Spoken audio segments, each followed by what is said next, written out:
Märt Sults, palun. Aitäh. Erinevalt teist mul ei ole ükstaskõik.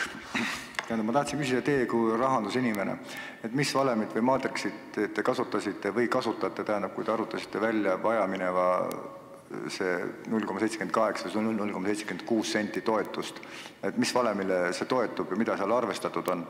Või on see lihtsalt see raha, mida mitte keegi teine ei tahtnud ja see oli kõige mugavam lihtsalt kirjutada ilma vaidlemata, sai nagu kuidagimoodi koalitsioonilepingusse sisse kirjutada.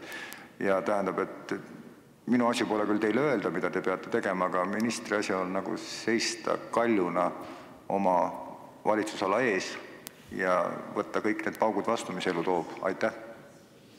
Aitäh! Te võite olla kindlad, et ma seisan küll mitte nagu kalju, aga ma seisan oma valitsemisala eest ja oma valitsemisala eelarve eest. Ma olen väga tüütu vaidleja ja läbirääkija valitsuse istungitel, aga minu jaoks ei ole minu valitsemisalale kõige tähtsam see, et seal harjutakse ära kõike tasuta saama sõltumata vajadusest. Minu jaoks on tähtsam see, et raha liiguks kinnisvaralt tasuta asjadest pigem hariduse sisule ja eelkõige mitte lihtsalt raha, vaid ka tähelepanu, et me ei räägiks kogu aeg sellistest asjadest, nagu millal te lõpuks ometi maksate selle kinni. See ei ole ju hariduses peamine, te ise teate seda.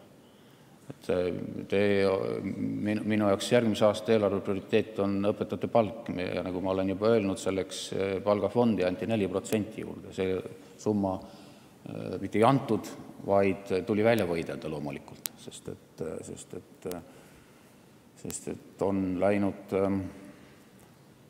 ütleme siis, prioriteedid on olnud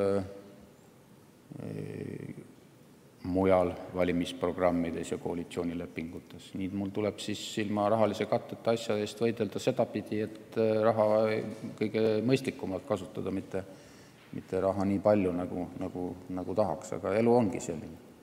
On omavalitsustes ja on ka keskvalitsus. Aitäh!